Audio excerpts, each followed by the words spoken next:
সাদিয়া জাহান প্রভা দীর্ঘ ১.৫ যুগের বেশি সময় ধরে টেলিভিশন ও ছোট পর্দায় নিয়মিত অভিনয় করছেন। মাঝে ছিলেন বিরতিতে। বিরতির সময়টা কাটিয়েছেন দেশ বিদেশে। কিছুদিন যুক্তরাষ্ট্র থেকে দেশে ফিরেছেন তিনি। সেই সঙ্গে মনোযোগী হচ্ছেন নিজের কাজে।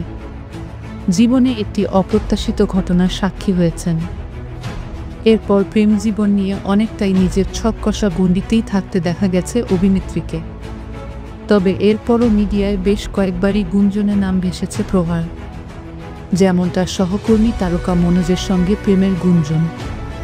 তবে মনোজের সঙ্গে সম্পর্কের বিষয়টি একদম স্পষ্ট করেই অস্বীকার করেন প্রভা। সম্প্রতি এক সাক্ষাৎকারে প্রভা বলেন, মনোজের সঙ্গে আমার কখনোই প্রেম ছিল না, কিন্তু মিডিয়াতে এটা প্রচলিত ছিল যে আমাদের প্রেম আছে, এ কারণে মনোজের সঙ্গে আমার স্বাভাবিক সম্পর্কও নষ্ট হয়ে যায়। প্রভা বলেন, আমাকে নিয়ে অনেক গুঞ্জনই ছিল, যেসবের কিছু সত্যি ছিল, কিছু মিথ্যা। তবে আমি যেসব জোর গলায় মিথ্যা বলেছি বা অস্বীকার করেছি সেগুলো গুজব ছিল।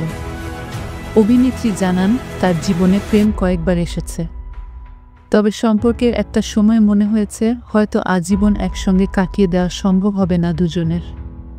তখন হয়তো আর একসঙ্গে থাকা হয়নি। সাক্ষাৎকারে নিজের প্রথম প্রেম নিয়েও ক্ষোভ শোনা যায় প্রভার কণ্ঠে। অভিনেত্রী বলেন, আমার জীবনের প্রথম প্রেমটাকে প্রাক্তন মনে করি না। আমি মনে করি সে প্রাক্তন নয়, শত্রু। কারণ প্রাক্তন এতটা হিংস্র হতে পারে না। আমার কাছে যে অস্বস্তিকর, সে আমার প্রাক্তন হতে পারে না। এরপরও যাদের সঙ্গে আমার সম্পর্ক হয়েছে তাদের সঙ্গে আমার অনেক সুন্দর মুহূর্ত আছে। এতে গুণবান প্রাক্তনদের সঙ্গে আমি তাকে তুলনাই করতে চাই না। প্রভা আরও বলেন, প্রাক্তন শব্দটা আমার কাছে ভীষণ প্রিয় একটা শব্দ। যে মানুষটার সঙ্গে খারাপ ঘটনা ঘটেছে বলেই তো সম্পর্কটা শেষ হয়েছে। তার সঙ্গে সুন্দর ঘটনাও কিন্তু আছে। প্রাক্তন আমার কাছে সুন্দর একটা নাম। তার সঙ্গে সুন্দর মুহূর্ত ছিল। আমার জন্য রাতের বেলায় দাঁড়িয়েছিল, এটা করেছে, ওটা করেছে। অনেক সুন্দর সুন্দর স্মৃতি থাকে।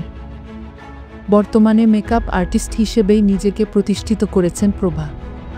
যুক্তরাষ্ট্রে অবস্থিত দ্য মেকআপ একাডেমি থেকে প্রশিক্ষণ নিয়েছেন তিনি।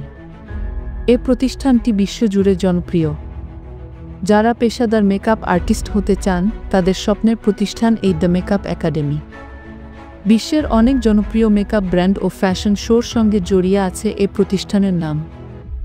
সেখানেই কাজ করতে দেখা গেছে প্রভাকে।